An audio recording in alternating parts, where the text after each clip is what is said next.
Welcome to this episode of Reflections, the Wisdom of Edgar Cayce. And today I'll be interviewing Radleigh Valentine, who's a spiritual advisor, intuitive, a tarot reader, and also a Hay House author. He has 2 books working on his third. His current book is How to Be Your Own Genie. And so I'm interested in talking with him about this. He's also very active on Facebook, has a Facebook Live program where you can ask him questions. And so join me in this talk about angels, the law of attraction, and the tarot. Good. So Radleigh, how are you? I am fantastic. How are you? Good, good. I've been looking forward to this conversation. I think there's lots of interesting topics to hit on today. But let me just first off just start. We're the Cayce Center. And how did you find out about Edgar Cayce, or what? Did you have any background with his work? Oh, well, I actually, when I stopped working as an accountant and started trying to do more spiritual teaching and this kind of work instead, I got kind of bored. I'm a quintuple Sagittarius, and so. Did you say pentuple? Quintuple. Quintuple. Okay. So lots of fire, yeah. Lots of energy all the time. And I got bored really fast. And I wasn't going to go back to accounting, but I was like, I got to get a job or something just to use my time. And I got this job in a brick and mortar metaphysical bookstore when they were way more prominent than sadly they are today. And so I came across Edgar Cayce stuff because I was absorbing everything in the store, and it was very prominent in the store. So you started off your career. You were a CPA, right? Accountant, and then No. were you no? It's a longer story than that. Yeah, well, I sort of accidentally became a CPA. I actually started At the wrong place at the wrong time, kind of thing. Well, no, I started my college career in music and dance, to be honest. Oh. And my friends were coming back from Manhattan in tattered tights and really poor. And I was like, maybe this is not a good choice.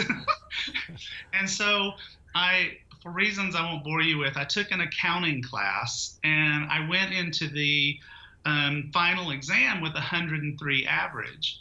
And so I was like, wow, that side of my brain really works. And by the time I came to my senses, it was too late. I was getting an accounting degree. And I was really blessed. Being an accountant wasn't bad. It was just whether I was happy or not depended on who I was doing it for. Right. And so sometimes I was doing it for really fun and exciting people, and sometimes I wasn't. Right.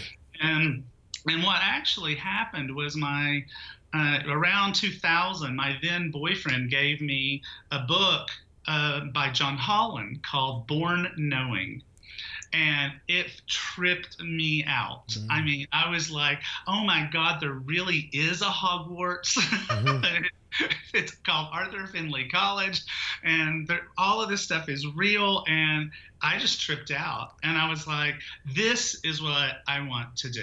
And I was always psychic. I was psychic from when I was a kid. And I was always into angels and things like that. But to think that, I could actually do this, that's where it started. I see. And so then you took your kind of hobby, and then when you left being a CPA and you went into that New Age bookshop, that's where you just started giving tarot readings and things like that, and that was the beginning of. It was funny because at first I just did things like they put me in charge of ordering the tarot cards, and so that was fun. And I was in charge of displays and things like that in the store. Yeah. And they had a little reading room upstairs where readings happened. And the owner of the store came in one day and he said, "Radleigh, you're fired." And I'm like, "What?" And he's like, "But if you want to be a reader, you're hired." And so he just sort of pushed me into it. And so that's where I started doing that. And I got trained by John Holland, and I got trained by Doreen Virtue, and I got trained by all these different people. And slowly, it just happened, Now tell me about this. Your book is titled "How to Be Your Own Genie." That's a great title. Because Cayce's work is so much about self-empowerment and about how we become our own psychics and all this sort of thing. So is that in that vein? You teach people how to read for themselves? It really is. I mean, How to Be Your Own Genie is, in a way, the way it came about was everybody was always wanting to know, how did you go from CPA to Hay House author? How did that happen? And, I knew the path that I had taken. I knew the things that I had done to empower myself and to find the divine magic that is within each of us. Because it's really a metaphor for law of attraction. It really talks about how to get out of the lamp, because no genie ever did magic inside the lamp. It's outside the lamp. Yeah, that's true. And the things that I think hold people in their genie bottles or genie lamps, whichever metaphor you want to use, things like regret and fear and a lack of self-forgiveness and all of these things that keep people stuck in the lamp. But really, I wrote the book because there was two possibilities here. I either had a method to release people from lives they did not like to go to lives that they loved through the divine magic that is within each of us by tapping into that and in essence becoming their own genie, or I had just been lucky. And I didn't like the latter. I liked the former. So I wrote the book, and I'm, it's been so incredibly humbling to hear from all the people who have said that it's, that, oh my God, this makes sense, and people are doing it together in book clubs and that is humbling. That can make me cry. To think that, oh, I wrote this little purple book and it's resonating with people. People are really waking up to the fact that they should be self-empowered to have a magical life. If you're not having a magical life, you're not doing it right. So it's almost kind of your autobiography, because you were the genie that was in the bottle, and you found your way out. I would hesitate to call it my autobiography. In fact, if I could have gotten away without mentioning my life at all and just said, here are the steps, I would have done that. But Hay House has amazing editors. And, my editors were like, no, you can't do that. You can't. You have to show people how it happened in your life. And so, no, you don't get to ignore your life. You have to put it in there. But it's not autobiographical. There are segments where I say, okay, I did this and this is what happened. But it's not all the it's not your life story. No. But I think that it's I think people really relate to having a teacher that's walking the talk. This has been your experience was that you had to in some way come out of the closet as being spiritual. You kind of, I'm here, and as a CPA, you were making the money was a more secure lifestyle financially. So it was this process of just kind of, so you did come out of your bottle to be the genie, and I think that people resonate with that. It's not like you're a third generation genie. You were just raised to be a genie. You had to overcome obstacles, all the ones that you're helping people overcome themselves. Right. I mean, and it's funny that, I've come out of so many closets in my life that it's incredible. But, it really is the truth that coming out of the spiritual closet is a fear that a lot of people have. And, I've taught thousands of students at this point how to read cards and various other parts of having a magical life. And they come out of it and they want to change their lives, and they're going to quit their job, and they're going to they're going to do tarot readings for a living, and that is awesome. But they want to do it hidden. They go on social media and their profile picture is a mandala. Mm-hmm. Yeah. And it's like, nobody's, that isn't going to work. Yeah. You've got to come out of the spiritual closet and be out in the world so that magic flows through you and people recognize it. They see it on your face. Yeah. And that's hard for some people because they families that don't understand, or friends that don't understand, husbands that don't understand, and it's difficult. Yeah, it's even using scripture. It talks about if you have a light, you don't keep it under a bushel. The light is meant to be out there. Absolutely, absolutely. It's funny you bring that up because, two of my dear friends are Kyle Gray and Rebecca Campbell, and we were having a three-way conversation, and they were talking about what their words were for 2017 and what their words were for 2018, and I was like, what do you mean? You have a word? What is that? You have a word? I want a word. And I decided that my word for 2018 is shine. Shine? Shine. Shine. Oh, shine. It's like that's what I want to do. I want to help people in 2018 to shine. That, and it's like, well, the jacket certainly helps with that, with the shining. that was a journey. Yeah. I literally, this all started because I didn't start dressing this way, but I bought these pair of shoes in London, and they were just covered in Swarovski crystals, and people went bananas. I wore them on stage. People went nuts, and it just slowly was this thing that sort of happened, and that the more I let my insides sparkle on the outside, the more successful I was, the better it was. And that was also a sort of a coming out of the closet, because most Hay House authors just ran around in black shirts and black pants, and that was it. Mm-hmm. And I'm out here being all, mm-hmm. And it's like you said, people want that. They want the authentic you. Yes. This is the me on the inside. Yeah. And when I let it out, then that's when people were like, okay, we recognize you. Yeah. Well, that's like practicing your talk. I mean, you're living what you're teaching, which I think has a lot of power. Now let's get to you mentioned earlier just about that you've, as a child or growing up, you were intuitive and you worked with angels, and I know that angels play a part in the work that you do and what you teach. If you could tell us a little bit about that.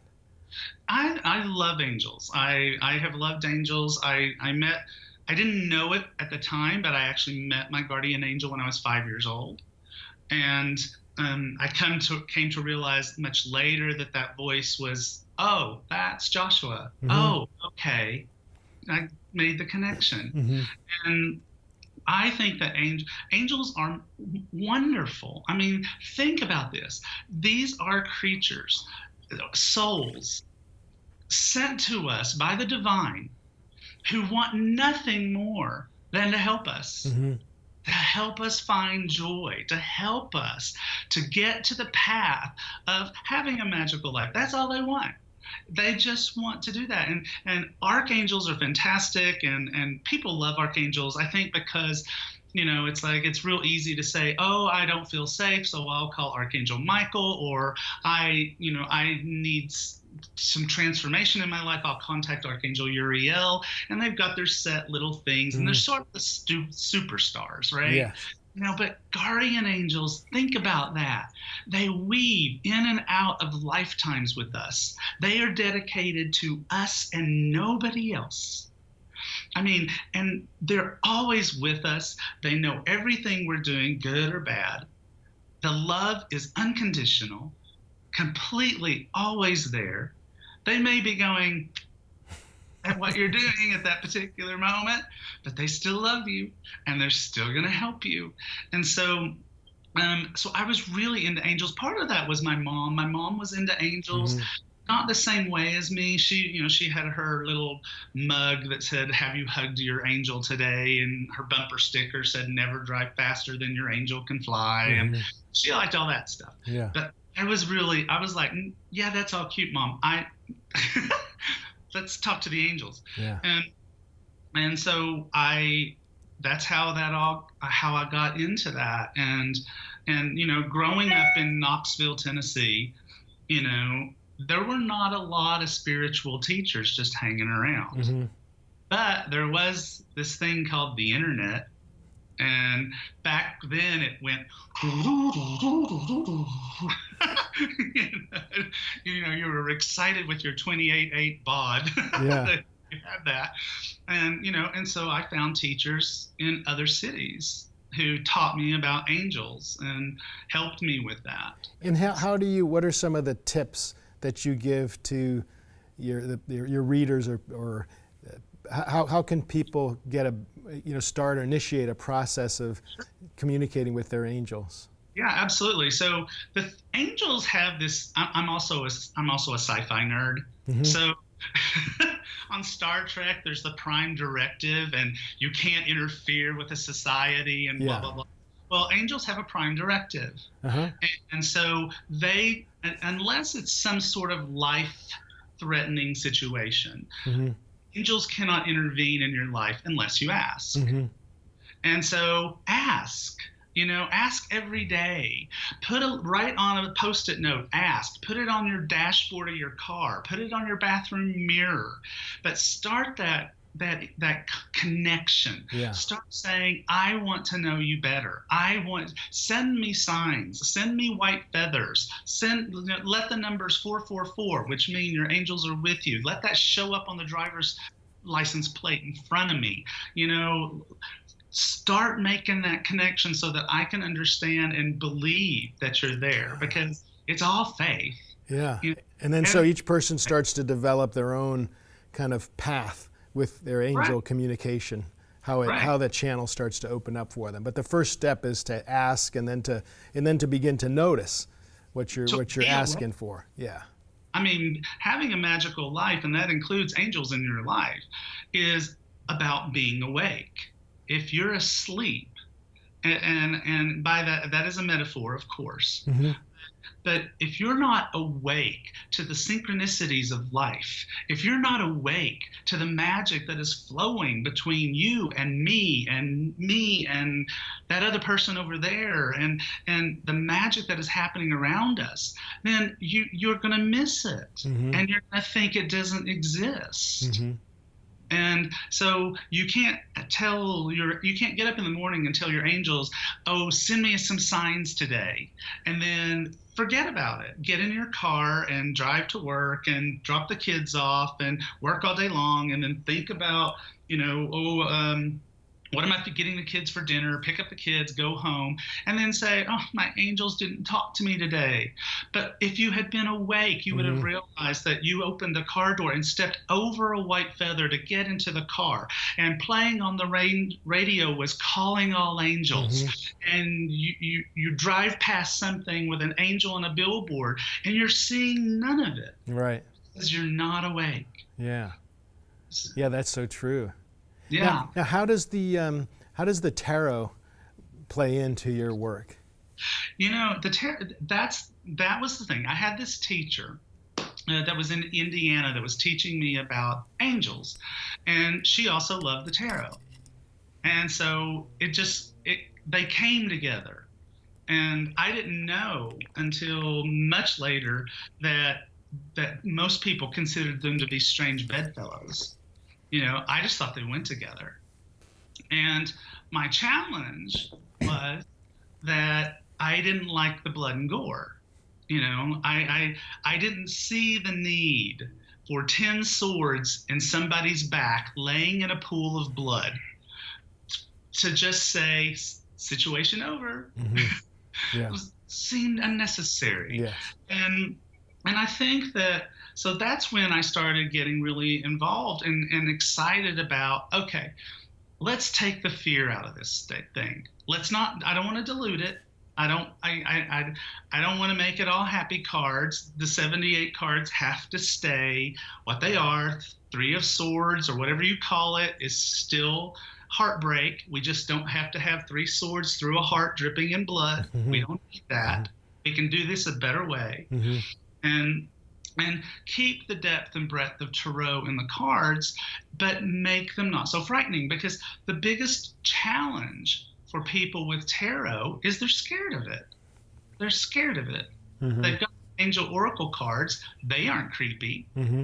But tarot has a depth that sometimes other oracle cards don't have. And so by taking some of that, taking the fear out of it, it's like the death card never ever means death. So why call it death? So, we changed a few words, changed the imagery, if I took symbolism out that was frightening, I tried to put symbolism back in that meant the same thing. And so what's your symbolism for heartbreak, like, for example? Oh, sure. Well, for example, in one of my decks, it's Archangel Michael sitting on a boulder, actually. And he's got a woman in his arms, and she is crying on his shoulders. So that still says heartbreak. Right, but getting sorrow. Getting support. Right. Yeah. But it also says there is help for you. Yeah. In your sorrow and in your heartbreak. Oh, that's nice. Yeah, so that is much less intimidating. And, I guess there's still, with the New Age, this belief that, like astrology, that there's like a sinful, or like it goes against God's plan. And I think that keeping the symbology, the meaning there, but making it less seem like it's something to be afraid of, or something that's going to draw you in the wrong direction. That's really helpful. But doesn't that make God so small? I mean, it's like that whole belief system is something I don't understand, because it's like that whole belief system that it must be this way, or it must be that way, or God created the world in 7 days, but he can't make astrology valid. It just makes God so small. It puts him in a box. Yeah. And God's going to send you to hell if you aren't good. Yeah. Well, that's a very petty little God. Right. Where did he come from? Right. And so that's one of the things that I really feel strongly about, is taking the fear out of spirituality in all ways. Yeah. To remind people that the divine source, God, goddess, I don't care which name you pick, they're all the same. And there are so many paths that are joyful and right for you, but not right for somebody else. And we're all going back to source. There's nowhere else to go. So let's just back off each other. All right. Think about God as really big and really amazing and really just the very essence of love. And it makes that other stuff seem pretty silly, at least in my humble opinion. It's really operating from the premise that God is love. Exactly. And isn't that what we're supposed to think? Yes. I mean, I nothing else makes sense to me. Yes. Now, just switching up a little bit. Now, on Facebook, I understand that you have an Ask Rad on Sundays, and and people they message you a question, and then you use the tarot, a card, or some kind of process to answer their questions. It's actually video. What I'm doing is I'm using Facebook Live and also Instagram, and simulcasting to both at the same time. And so I give them the angel messages for the week. Yeah. Tell them what to expect for the week. Yeah. And then after that, I take questions, and it's like I'll do readings for them, or sometimes it's a teachable moment, which I love because I love teaching. It'll be somebody that says, which archangel should I be working with to help with my health problems? And that's a teachable moment, and I love those. So I do. I can't get everybody You know, Yeah. and I wish I could get everybody, because it's thousands of people at a time. So is it about an hour that you're on there? Or? I do about 10 minutes of the angel messages for the week, and then I do 30 minutes of readings. And normally I do that on Sunday, and then I also do 30 minutes on a Friday so that the Australians can tune Wow. in. And but at the moment I'm not doing Fridays because I'm writing the book. Yeah. And so yeah, but So I'm do still you do doing. it, you're committed, it's the same time, like Yes. 10 a.m. and so you on Sundays that's what you're Yeah, there. it's 9 a.m. Pacific on Sundays, noon Eastern, 10 a.m. for me in Mountain Zone, and yeah, and so we have a lot of fun. We talk. What a We great chat. service. It's free. Anyone on or off of Facebook or Instagram can tune in and ask a Anytime. question or maybe listen to the answers. Now, are there any, like when you think of it in general, do you get common questions? Is there like, are people concerned about similar things at this time? There's always a theme. Mm-hmm. If it's Romance Day, it's Romance Day for everybody. It's Yeah. pretty hilarious. It's very law of attraction, right? Mm-hmm. It's like, oh, okay, today is career day. Today, you know. So there usually seems to be a theme, for which I like to tell people, you know, again, the universe is really big. It's really amazing. It's really magical. So if someone's got the same question that you have, and that answer resonates to you as well, Yeah. take it as also for you. Yes. The number one thing people tend to ask me is they want their guardian angels' names. And for a really long time, I didn't want to answer that question because getting my guardian angels' names was such a blessing, such a beautiful experience that I didn't want to rob them of that. And so I would try to teach them how to do it. Mm-hmm. And then one day I was on my Hay House radio show and I started to say, you know, I don't want to do that. I want you to do it yourself. Let me show you how. And Joshua just practically yelled in my ear, do it. Like, really? And he's like, just do it. And I did. And, you know, I've just come to realize that it's something people desperately want. They don't believe that they can do it for themselves.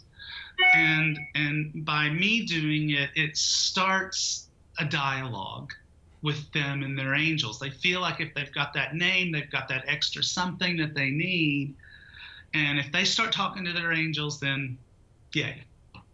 So That's great. Yeah. Now you mentioned the law of attraction. Does that weave into your work, like with the tarot or with angels? How does it weave in? Well, I mean, first of all, I believe in my readings. I mean, I try to make sure that people understand that my readings are meant to be uplifting. And so if sometimes I see difficult things, but I try to turn that around and say, okay, so that sounds challenging. What are we going to do to fix that? And so by doing readings in an uplifting way and teaching people to do readings in an uplifting way, that person walks out feeling empowered. That person walks out feeling hopeful. Mm-hmm. That person walks out thinking, oh, there's hope for joy. There's hope for my life.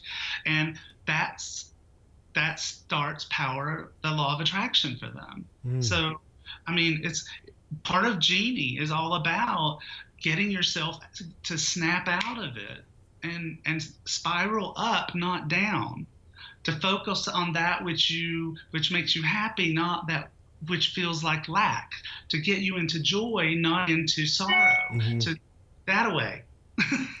Yes, exactly. Right. So that's the way that I look at it. Now we're going to have to wrap up soon, but what's your new projects? What are you looking into? What's coming up for you? Yeah, sure. So I've got a new book that will be coming out in November. So I'm very excited about that. I'm almost done with it. I also just got a 2-deck contract from Hay House, so they want 2 more decks from me. So those will be coming out the year after that and the year after that.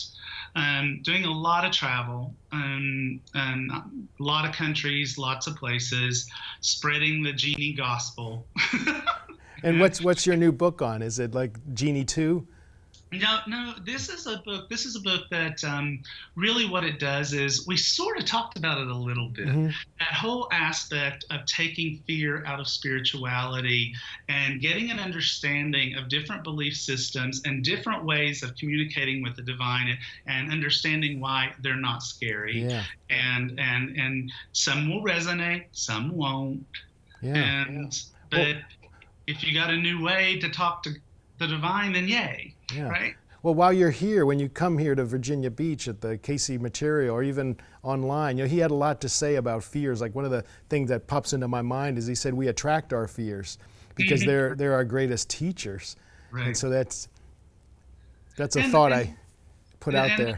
that's true, and I agree with that. But I also think that if we stay in the fear, we just got stuck in the Right, water. right. It's almost like there's different ways to learn. You can either learn the hard way or there's easier ways to learn. That's right. Yeah. I like the way. Go ahead. I like the easy way. Yeah, that's true. Well, I really enjoyed our talk. You have I could see you just have a healing energy. So I think that people that get to work with you and when you come here to Virginia Beach, that people are going to be very fortunate. You just kind of, it's just I'm sure even as a CPA, you were a healing CPA. So Oh, you just bring that with you wherever you go. thank you. That's very kind of you. I'm looking forward to it. We're going to have a blast. Good thing. Well, I enjoyed talking to you. Hope to meet you sometime either here or at a Hay House event or anywhere. Okay. All right. Thanks so much. Thank you too.